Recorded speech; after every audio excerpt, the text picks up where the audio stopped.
Good evening, I'm meteorologist Peter Chan with the Alaska weather on this Monday, May 3rd, 2021.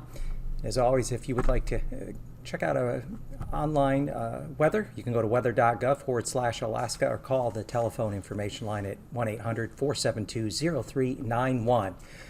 Well, we are now in the midst of the breakup season. Most of the action has been across the southern half of the state, south of the Yukon River, though we are going to be providing flights to survey the extent of what's going on in the upper Yukon as well as the Kuskokwim rivers.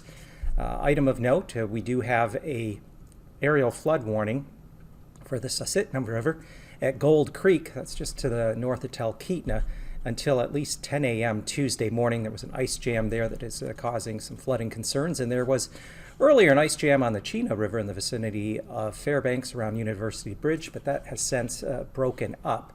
And with temperatures this week, we're not anticipating any really warm weather, so that will tend to at least keep the daytime melting a little more measured. But we certainly could use your spotter reports and any sorts of pictures or video that you might have.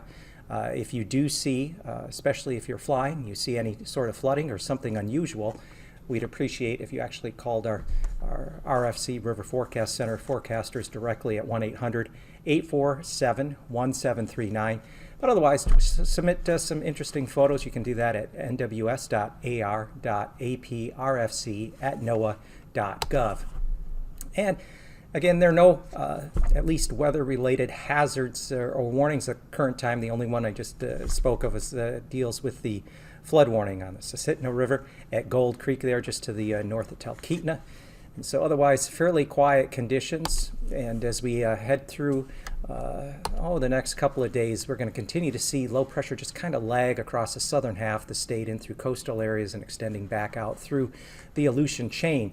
Satellite imagery shows much more in the way of cloud cover than what we had seen a week or two ago. And that'll be the case this week. We're not expecting to see quite as much sunshine nor the warm temperatures that we had in the past couple of weeks.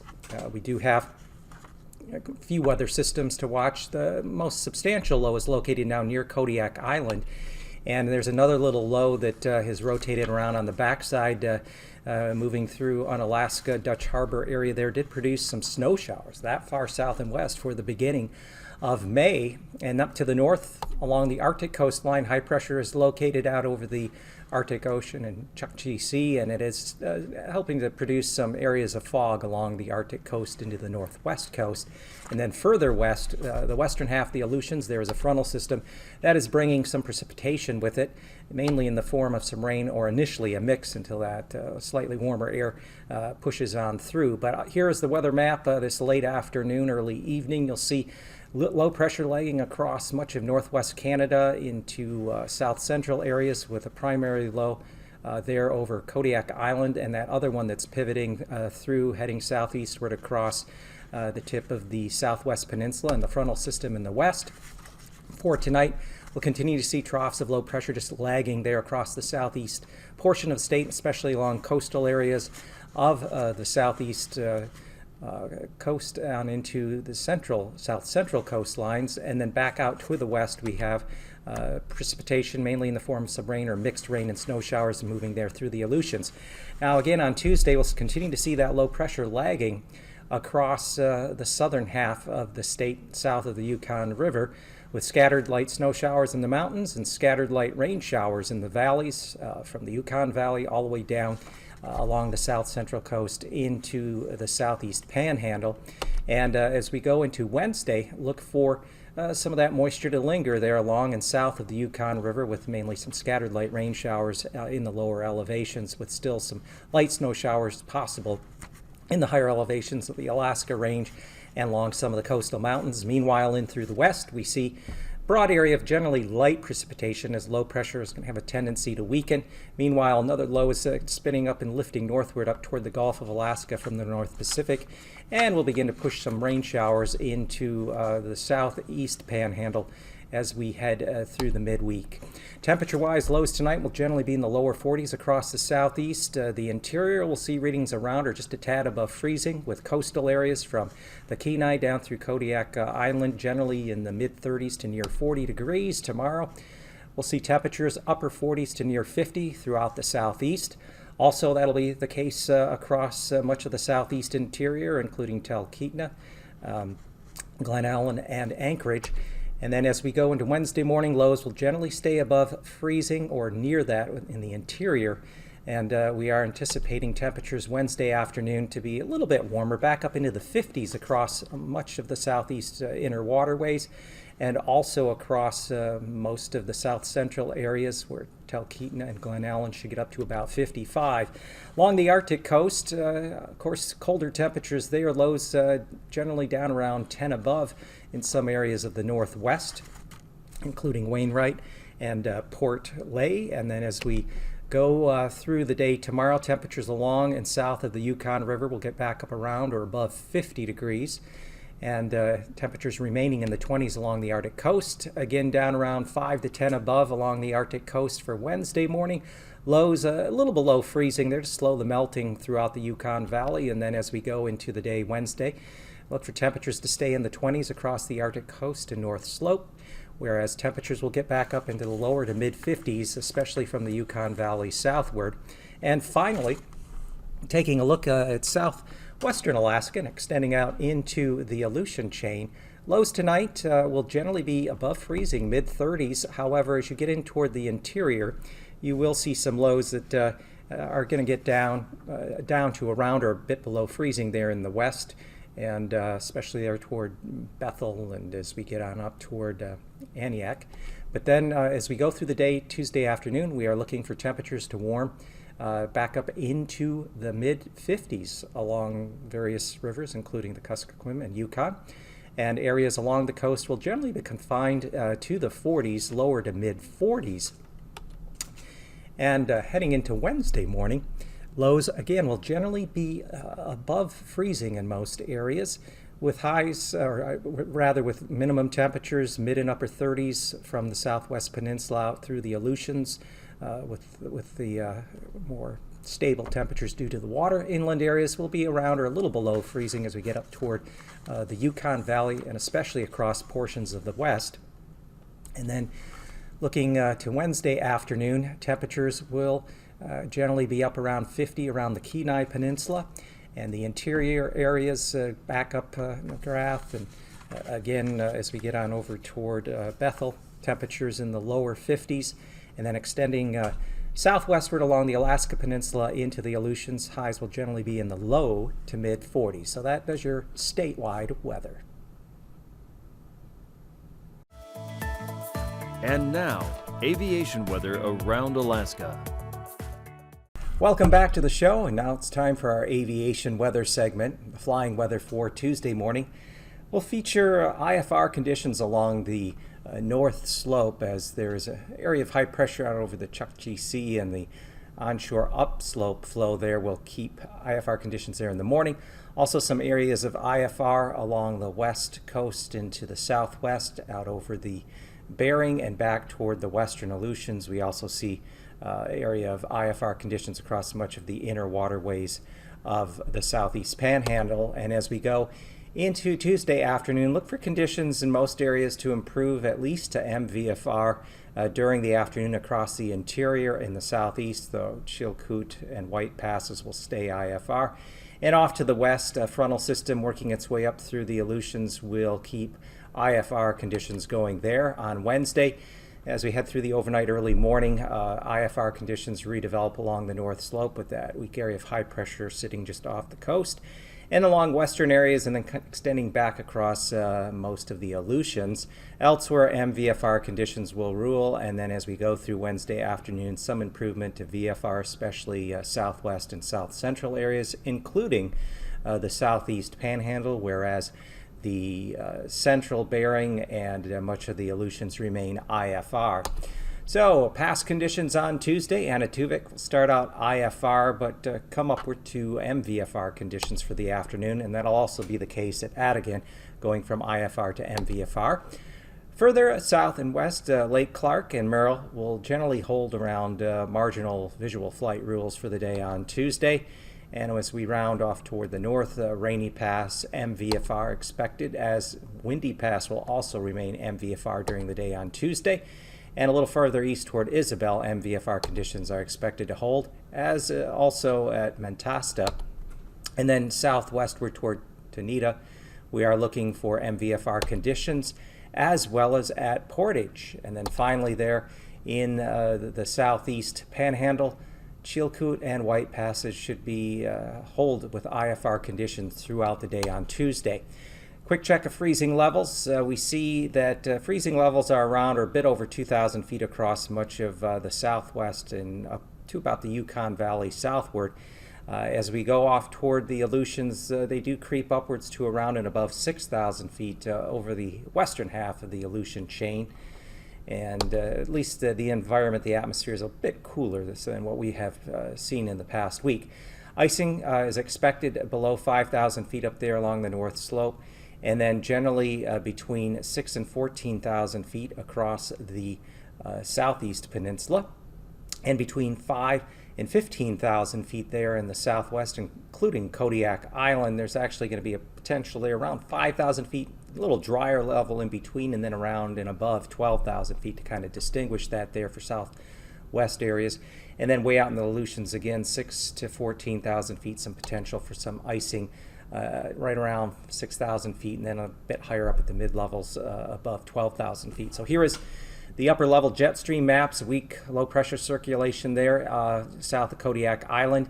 Generally winds along throughout the southeast panhandle, 35 upwards to 55 knots from the southwest. And you can see northwest flow there out over the southwest peninsula up to 90 knots. And then back across the central Aleutians, generally a westerly flow up to 70 knots. And then 9,000 foot level winds, mid-levels.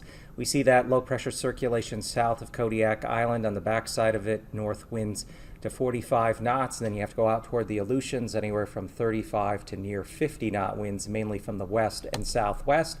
And then coming down to 3,000 feet, you can see that low pressure circulation there south of Kodiak Island, with winds of 35 to 45 knots well off the southwest peninsula, and then an area of winds upwards to 40 to 45 knots from the southwest out over the western half of the Bering. And finally, a check of turbulence. We could see some turbulence across the Kenai Peninsula, Cook Inlet, down through Kodiak Island, and the southwest peninsula between the surface and 4,000 feet. And then as we extend westward, we can see that primarily the central Aleutians could see some turbulence between the surface and 3,000 feet. So that does it for your aviation weather, and always check the latest conditions and observations before heading out. And we wish you a safe flight wherever you're headed.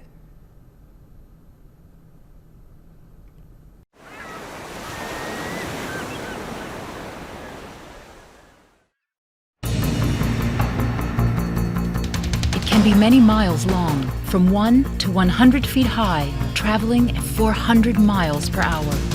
This ocean monster is known as a tsunami, and it can wreak havoc on coastal populations and landscapes. A tsunami is a series of ocean waves caused by any large and sudden disturbance of the sea surface. Tsunamis can be generated by landslides, volcanic eruptions, or even meteorite impacts in the ocean, but they are most often caused by an earthquake where there's a sudden displacement of the ocean floor. When that happens, there's a transfer of energy from the sea floor to the ocean, causing waves on the surface to radiate outward in all directions. In deep waters, these waves may not even be detectable. But when the tsunami enters shallower waters, the wave speed slows and its height increases. The water along the coast may recede noticeably. A large wall of turbulent water, called a bore, may also form. When the tsunami hits, it may come ashore like a fast-rising flood and strike with devastating force. The series of waves may continue for hours. The first one may not be the last or the largest.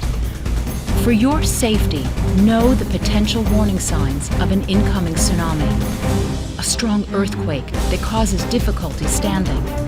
A rapid rise or fall of the water along the coast. A loud ocean roar. When you're in a coastal area, it's important to keep alert for messages from local officials, such as lifeguards, police, the U.S. Tsunami Warning Centers, and NOAA All Hazards Radio. If you find yourself in a location of a tsunami strike, here's what you need to do to stay safe. Keep calm. Walk or run to higher ground, 100 feet above sea level or 1 mile inland. Do not drive. Keep roads open for emergency vehicles. If you cannot move to higher ground, use the stairs to get to the 3rd floor or higher in a sturdy building. Follow all instructions from local officials and stay out of coastal areas until authorities issue an all clear. Tsunamis can strike any coastline in the world and can affect locations thousands of miles away from where they formed. They may be uncommon, but the devastation they cause makes them a deadly force in nature. For more information on tsunamis, go to the following sites.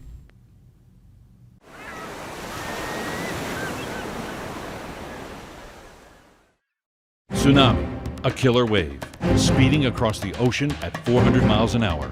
It smashes into land, destroying everything in its path.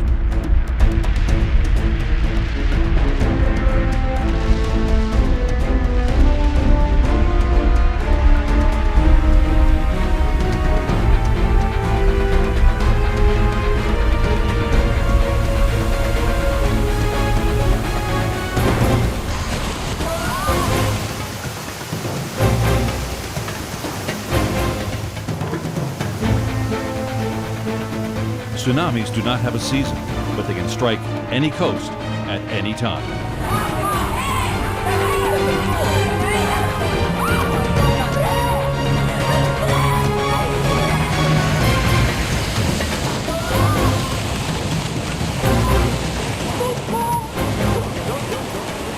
If one forms close to the shore, the shaking of the earth and a loud roar may warn of its approach.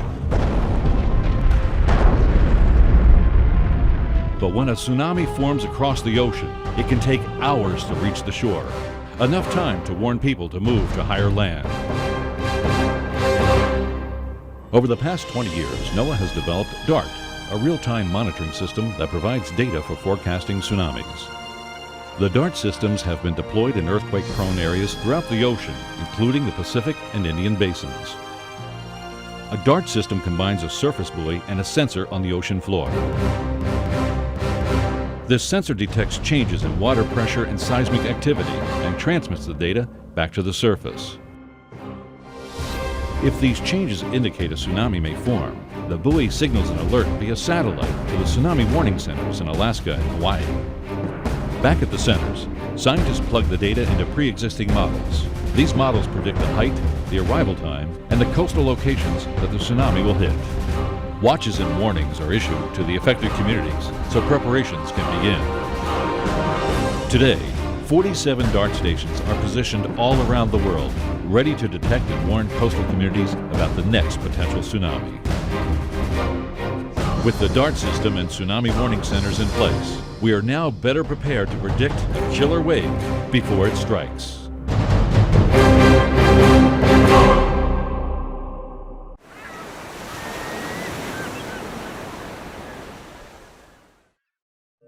December 26, 2004. What began as an undersea earthquake in the Indian Ocean ended as the most deadly tsunami in recorded history, with nearly 240,000 lives lost. This was a devastating wake-up call to coastal communities and tsunami research. Prior to this event, only 6 of NOAA's Deep Ocean Assessment and Reporting of Tsunami, or DART, buoys were in place. Scientists could only predict tsunami arrival times, not flood potential. And there was not a global tsunami warning system. Today, 10 years later, we can tell a different story. U.S. and international coastlines are far better prepared for such a catastrophe, thanks in large part to research and technology developed at the NOAA Center for Tsunami Research at Pacific Marine Environmental Laboratory. NOAA's DART array is now complete, with 39 buoys operated by the National Weather Service's National Data Buoy Center. Along with 21 international buoys, this array can measure a tsunami wave as small as 1 centimeter in the open ocean and provide these data in real time to forecast when a tsunami may hit the coast and how much flooding there will be. NOAA scientists and engineers are currently testing the 4th-generation DART buoy that will be able to measure local tsunamis as well as distant ones. Flooding forecast models incorporate local topography and historical tsunami data in order to more accurately predict exactly how a tsunami might behave when it reaches shore. NOAA has 75 site-specific models that can provide high-resolution flooding forecasts for effective response and mitigation during a tsunami event. NOAA has gathered data from every tsunami since 2004 to improve its forecast models. Today, it operates the world's only real-time tsunami flooding forecast system using DART data to accurately compute flooding forecasts. The NOAA Tsunami Warning Centers make tsunami data available on the internet and issue advisories, watches, and warnings through the Emergency Alert System and via NOAA weather radios. While it is impossible to prevent a tsunami, we are now much better prepared to detect them and predict their paths and impacts, so those in coastal communities can take the steps necessary to safely protect themselves.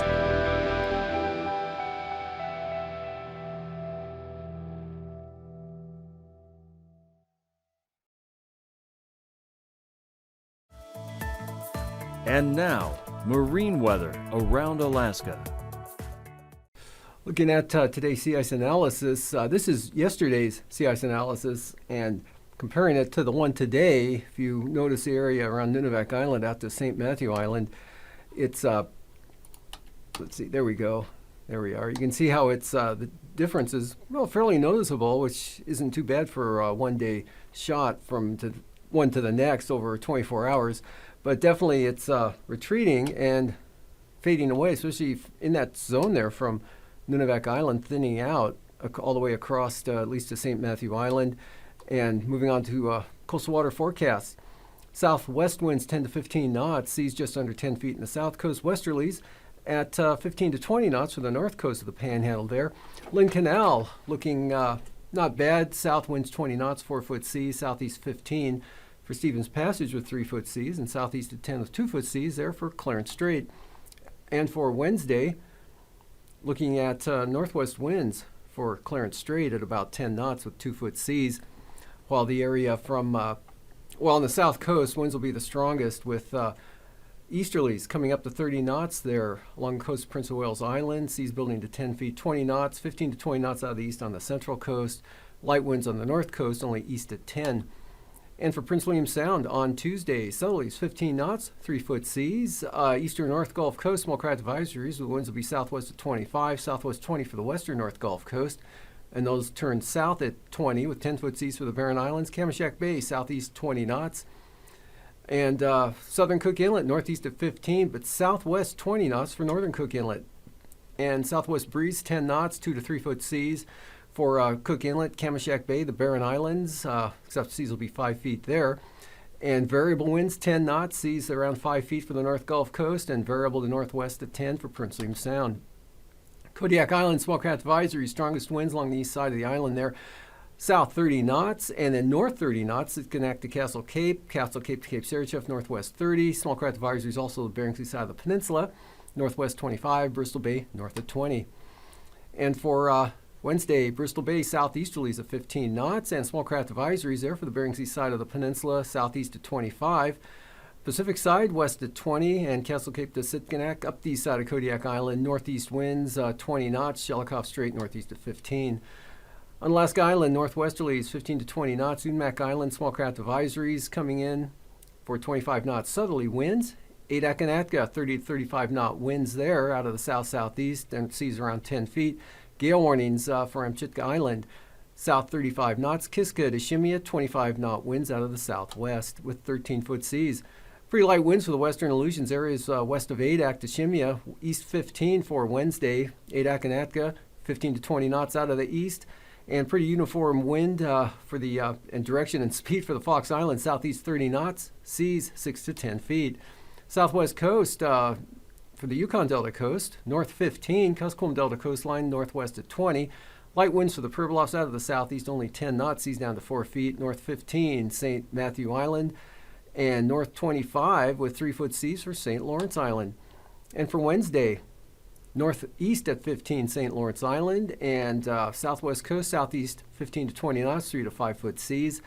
Highest winds there along the Kuskokwim Delta coast, south of Nunivak Island. The Pribilof, southeast at 20, seas 5 feet, and small craft advisories for St. Matthew Island, east winds 25 knots. Light east winds on the eastern Beaufort Sea coast tomorrow at about 10 knots, even lighter on the central coast, northeast at 5, we're calling it. That picks up to about 10 knots to 15 knots. You head on southwest there from Cape Beaufort to Cape Thompson, 15 knots. Cape Thompson to Wales, brisk wind advisories, north winds 25 knots. And northeast 15, Wales to Cape Thompson on Wednesday. Otherwise, highest winds will be from Cape Thompson to Cape Beaufort, northeast 20, 15 knots west coast, and east-northeast at 10 for the central and east side. For tonight, high pressure up there. Could be some fog, low clouds, Arctic coast maybe to the north slope. And south of the mountains there, VFR mostly. Variably cloudy, chance of rain or snow showers along the Alaska Range. A little more widespread there over the eastern interior. And unsettled for the Panhandle. System weakens as it pushes eastward with the frontal boundary and winds coming in and precipitation pushing the at least Unmak Island. Southern Alaska, a little more widespread clouds and precipitation chances. As you can see, southern half of the state. No change for the Panhandle, although more scattered. And then on Wednesday, next system brings rain into the southern southeast coast and a stronger system for the eastern Aleutians and southern. These forecasts are for planning purposes only. Call 1-800-WX-BRIEF for a formal pre-flight briefing. Always file a flight plan before you go flying. The U.S. Coast Guard Auxiliary urges you to leave a float plan with a friend or the harbor master before you go boating.